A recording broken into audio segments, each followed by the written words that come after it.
Hello friends, welcome to my channel RK GST helper. तो friends, आप लोगों ने सही थंबनेल देखा, आरसीएम चेंज फ्रॉम 1 अक्टूबर 2023।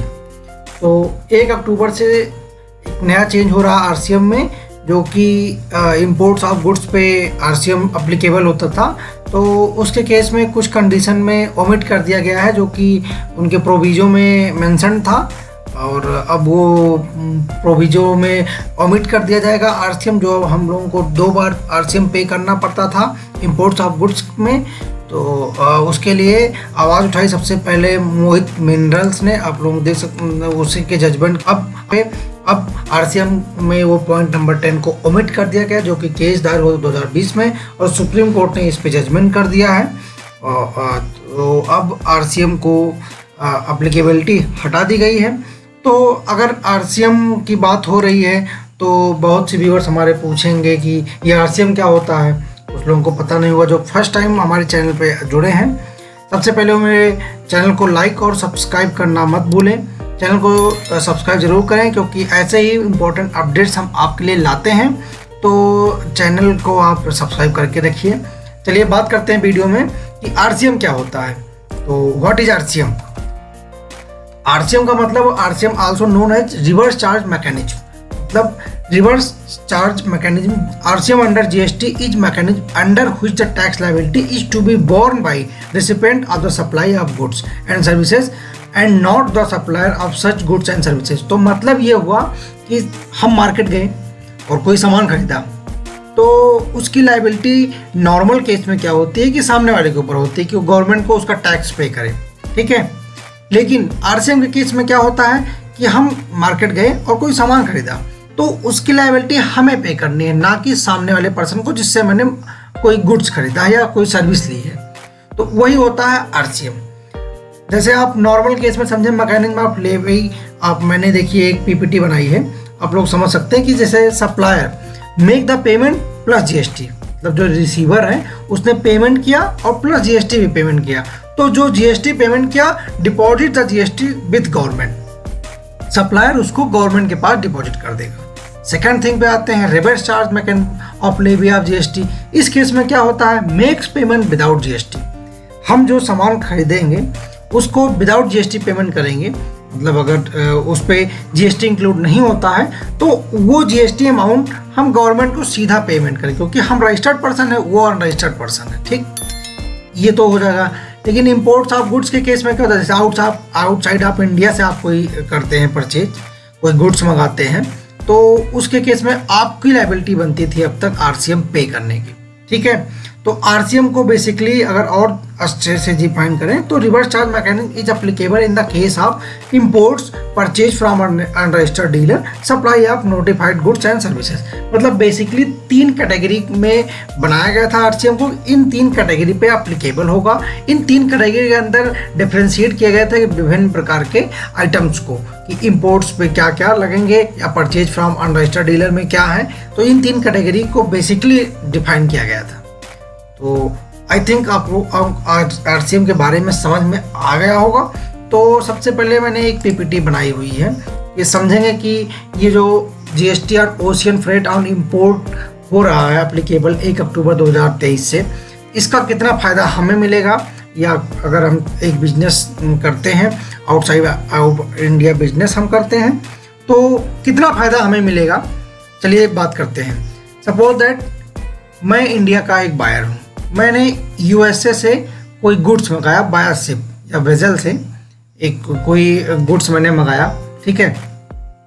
तो सेलर हमने हमारे इंडिया को भेज दिया वहाँ से गुड्स, ठीक है। तो इस केस में 2 पॉइंट ऑफ व्यू होते हैं, ठीक है। सबसे पहले होता है सीआईएफ बेसिस, मतलब कॉस्ट, इंश्योरेंस एंड फ्रेट, मतलब जो हम गुड्स परचेज कर रहे हैं, जो हम गुड्स मंगा रहे हैं, सेलर उसका कॉस्ट, इंश्योरेंस एंड फ्रेट सब कुछ पेमेंट कर दे, ठीक है। मतलब कॉस्ट, इंश्योरेंस एंड फ्रेट ये तीनों पेमेंट करके भेजे, ठीक। मतलब वो आपको यूएसए से सारे कॉस्ट बेयर करके आपने उसको पेमेंट कर दिया, वो उसने सब कुछ भेज दिया उस। और सेकंड थिंग क्या होता है कि FOB basis, free on board, मतलब सेलर ने ये कहा कि भैया goods carry on cargo only, मतलब मैं आपका जो गुड्स है ओनली मैं बोर्ड तक छोड़ूंगा, उसके बाद आप खुद अब उस गुड्स को मंगाइए, वो चाहे इंडिया की कंपनी से आउटसाइड ऑफ इंडिया कंपनी से, मुझे उससे नहीं मतलब है। मतलब मैं कोई यूएसए से माल मंगा रहा हूँ, वो कहेगा भैया हम सिर्फ लाके समुद्र के बंदरगाह तक छोड़ देंगे, ठीक है, कार्गो तक छोड़ देंगे आपका माल, बाकी आप जानिए, आप चाहे वो इंडिया की कंपनी से मंगाएंगे या आउटसाइड ऑफ इंडिया की कोई शिपिंग कंपनी से मंगाएंगे, उससे हमको नहीं मतलब है। इस केस में फ्रेट इंश्योरेंस कॉस्ट जो होती है वो खुद से पेमेंट करनी पड़ती है उसकी। और सेकंड जो था, फर्स्ट जो था उसमें सब कुछ सेलर बेयर करता है। तो उसके बाद थर्ड अगर आते हैं इस पे, तो transportation of goods RCM omitted, ठीक है। जैसे इस पे समझते हैं कि जो यहाँ पे किया गया है कि transportation of goods RCM omitted, मतलब अब किस पे ओमिट हुआ है GST. If the transportation of goods by water ships then it will be charge IGST 5% through RCM and also charge custom duty. अगर आप जैसे कि कोई गुड्स मंगाते थे CIF के द्वारा, ठीक है, कॉस्ट इंश्योरेंस फ्रेट, ठीक, तो उस केस में क्या होता है कि first custom duty will be charge, then both amount has been included and IGST has been charge 5%, ठीक। मतलब कॉस्ट इंश्योरेंस फ्रेट ये तो तीन इंक्लूड हो गया, ठीक है, उस पर कस्टम ड्यूटी चार्ज हुई जब आपके इंडिया में माल पहुंच गया, ठीक है। CIF के केस में, मैं सेकंड थिंग आपको समझा रहा हूँ, CIF के केस में क्या होता था अब तक कि आपने कॉस्ट इंश्योरेंस फ्रेट सब कुछ पेमेंट कर दिया सामने वाली पार्टी को, ठीक। अब जब वहाँ पे वो इंडिया में आ गया तो इस पे कस्टम ड्यूटी लगी, पहले सबसे पहले आपके ऊपर चार्ज हुई कस्टम ड्यूटी, ठीक है, ये कस्टम ड्यूटी सबसे पहले आपके ऊपर चार्ज हो गई, ठीक। उसके बाद जब ये कस्टम ड्यूटी पे चार्ज हो गई तो टोटल अमाउंट में आपके जुड़ गया, मतलब कॉस्ट इंश्योरेंस रेट में भी वो जुड़ गया। उसके बाद 5% IGST चार्ज होती है, मतलब एक तरीके आपके ऊपर 2 बार टैक्स चार्ज हो गया, ठीक। Freight GST has been charge at the time of custom duty and importer has been paid also IGST through RCM, ठीक। मतलब उसने एक ही सामान के लिए 2 बार टैक्स पे किया। तो इसके लिए सबसे पहले आवाज किसने उठाई? Mohit minerals PVT limited versus union of India. 2020 में ये बात जब मोहित मिनरल्स की कंपनी को उसके ऊपर 2 बार चार्ज किया गया GST, उनके कंपनी के MD ने पकड़ा होगा इस बात को कि हमारे ऊपर 2 बार टैक्स चार्ज किया गया है। तो सबसे पहले आवाज़ मोहित मिनरल से उठाई, ठीक। और जो फर्स्ट केस था, if the transportation of the goods by water ships then it will be charge 5% GST। मतलब ये है कि जब सामने वाले ने कुछ किया ही नहीं, आपने सब कुछ खुद ही किया, तो IGST तो पे करनी है, और उसके केस में तो RCM के थ्रू आपने पेमेंट कर दिया। अब समझते हैं कि जो चेंज इन RCM नोटिफिकेशन ये किस में किया गया है चेंज, ठीक है। एंट्री नंबर 10 में ओमिट किया गया है ऑफ द नोटिफिकेशन 10/2017, जो कि नोटिफिकेशन नंबर 10/2017 में IGST RCM को लेके हुआ था। अब वो 1 अक्टूबर 2010 से ओमिट कर दिया जाएगा। नोटिफिकेशन 13/2023 IGST, जो कि क्या कहता है कि service supplied by the person located in non taxable territory by way of transportation of goods by vessel from a place outside India up to the custom station of clearance in India, a person located in non taxable territory, ठीक।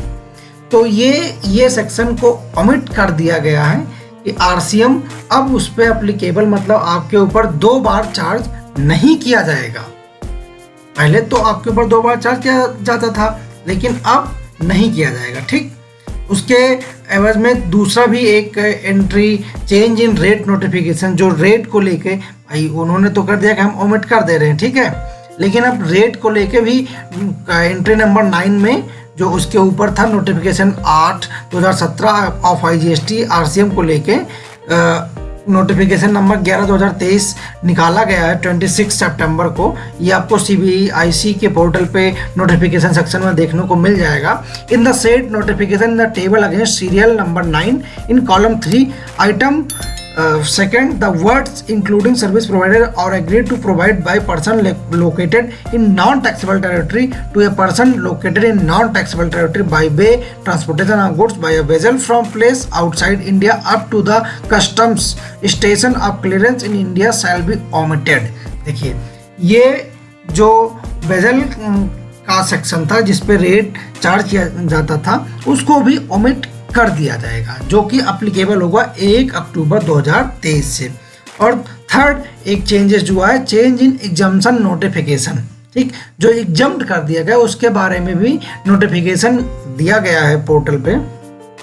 Entry number 10 proviso substituted notification number 9 2017 of IGST WF 1 अक्टूबर 2023 notification number 12 था, ठीक है, IGST RCM के through. In said notification in the table against serial number 10 in column 3 for proviso the following proviso shall be substituted namely, ठीक है।